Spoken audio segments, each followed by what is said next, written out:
বিসমিল্লাহির রহমানির রহিম। আসসালামু আলাইকুম রহমতুল্লাহ। সুপ্রিয় সপ্তম শ্রেণীর শিক্ষার্থীরা, আজকে আমরা আলোচনা করব তোমাদের গণিত বইয়ের অনুশীলনী একের প্রশ্ন একে যে কয়টি প্রশ্ন আছে আমরা সমাধান করব। প্রশ্ন একে বলা হয়েছে যে মৌলিক গুণনীয়কের সাহায্যে বর্গমূল নির্ণয় করো।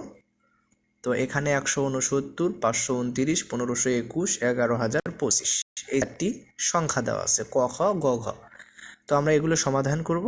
তো মৌলিক গুণনীয়কের সাহায্যে বর্গমূল নির্ণয় এগুলো কিভাবে করতে পারি আমরা একটু ব্যাখ্যাটা দেখি। প্রিয় শিক্ষার্থী, মৌলিক গুণনীয়কের সাহায্যে বর্গমূল বের করার নিয়ম হলো, প্রথমে সংখ্যাটিকে মৌলিক সংখ্যা যেমন 2, 3, 5, 7, 11, 13, 17, 19 ইত্যাদি। মৌলিক সংখ্যা আসলে যে সংখ্যাগুলোকে এক এবং ওই সংখ্যা ছাড়া অন্য কোনো সংখ্যা দ্বারা ভাগ করা যায় না সেগুলো হচ্ছে মৌলিক সংখ্যা। তো আমরা কি করব, প্রথমত সংখ্যাটিকে মৌলিক সংখ্যা 2, 3, 5, 7, 11, 13, 17, 19 ইত্যাদি দিয়ে ভাগ করে বিশ্লেষণ করব। এরপর একই ধরনের গুণনীয়কগুলোকে জোড়ায় জোড়ায় সাজিয়ে প্রতি জোড়া থেকে একটি করে সংখ্যা নিয়ে গুণ করলেই আমরা বর্গমূল পেয়ে যাব। তো আমরা যদি সমাধান করি আরও সুন্দরভাবে বুঝতে পারবো। যেমন এখানে আমাদের ক নাম্বারে 169 সংখ্যাটি দেওয়া আছে। তাহলে আমাদের প্রথমত কাজ হচ্ছে এই 169কে মৌলিক সংখ্যার গুণফল আকারে প্রকাশ করা।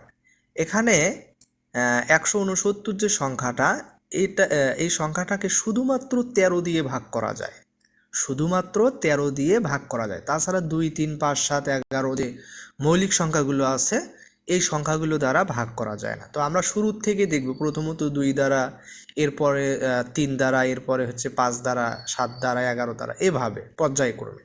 তো পর্যায়ক্রমে দেখতে দেখতে আমরা দেখলাম যে আসলে 13 যে মৌলিক সংখ্যা আছে সেই মৌলিক সংখ্যাটা দ্বারা 169কে ভাগ করা যায়।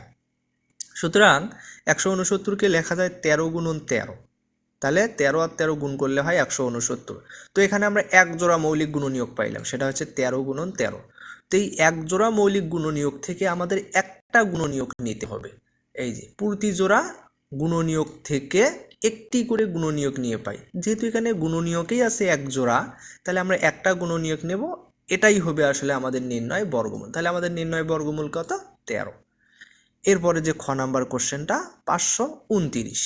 তো এটা যদি আমরা একটু লক্ষ্য করি, 529কে আমরা ক্ষুদ্রতম মৌলিক সংখ্যা 2 থেকে যদি আমরা ভাগ করতে করতে দেখি, তো আমরা দেখতে পাই যে আসলে 529কে শুধুমাত্র যে 23 মৌলিক সংখ্যা আছে এই 23 মৌলিক সংখ্যা ছাড়া অন্য কোনো মৌলিক সংখ্যা দ্বারা ভাগ করা যায় না।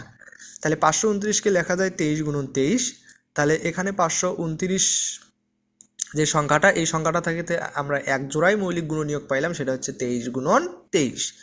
তাহলে এক জোড়া থেকে আমরা একটা গুণনীয়ক নেব। তাহলে আমাদের প্রতি জোড়া থেকে আমরা যদি একটা গুণনীয়ক নিয়ে পাই 23, তাহলে নির্ণয় বর্গমূল হবে আমাদের 23। ঠিক আছে। এরপরে যে গ নাম্বার কোশ্চেনটা 1521 দেওয়া আছে।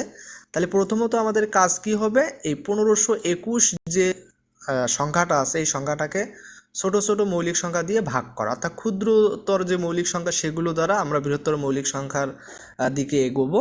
তো আমরা যদি 1521কে, যেহেতু এটা একটা বিজোড় সংখ্যা তার কারণে এটাকে আমরা আসলে 2 দ্বারা ভাগ করতে পারি না।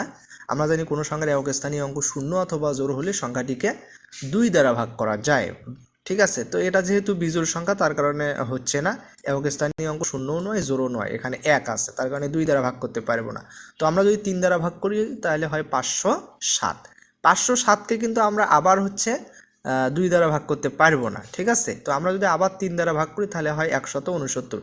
এই 3টা হচ্ছে যখন আমরা 1521কে ভাগ করেছিলাম 3 দ্বারা, সেই 3 এই যে এইটা। ঠিক আছে। এরপরে যে 507 পাইছিলাম সেই 507কে আবার যখন 3 দ্বারা ভাগ করি তখন আমাদের হয় হচ্ছে 169। আর আমরা জানি 169কে লেখা যায় হচ্ছে 13 গুণন 13। ঠিক আছে। এই যে 2টা 3, এই 2টা 3 আমাদের সামনে আছে।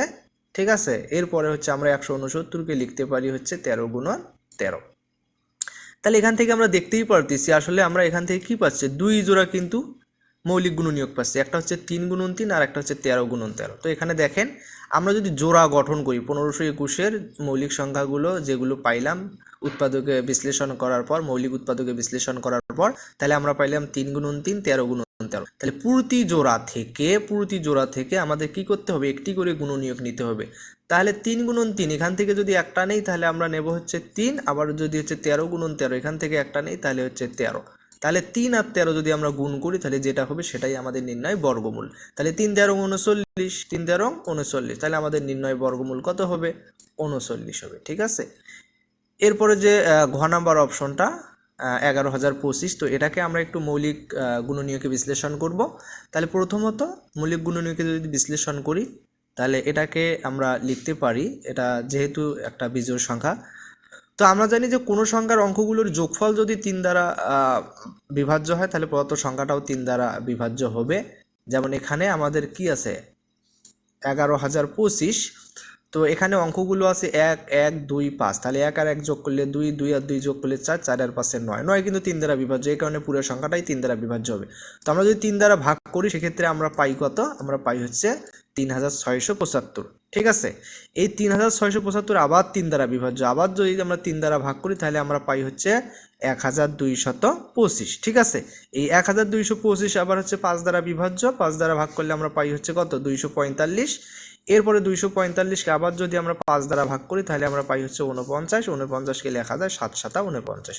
তো এখান থেকে আমরা আসলে কয় জোড়া পাইলাম, 3 গুণন 3 এক জোড়া, আবার 5 গুণন 5 এক জোড়া, আবার 7 গুণন 7 এক জোড়া, তাহলে 3 জোড়া আমরা পাইলাম। ঠিক আছে। তাহলে প্রতি জোড়া থেকে যদি আমরা একটা করে মৌলিক গুণনীয়ক নেই তাহলে আমরা কি পাই, 3 গুণন 5 গুণন 7, তো আমরা গুণ করলে হয় 105, তাহলে আমাদের নির্ণয় বর্গমূল 105। ঠিক আছে। তো আশা করি আমাদের আজকের যে প্রশ্নগুলো এগুলো আপনারা অবশ্যই বুঝতে পেরেছেন। তো পরবর্তী ভিডিওর আমন্ত্রণ জানিয়ে এখানেই শেষ করছি। আসসালামু আলাইকুম ওয়া রাহমাতুল্লাহ।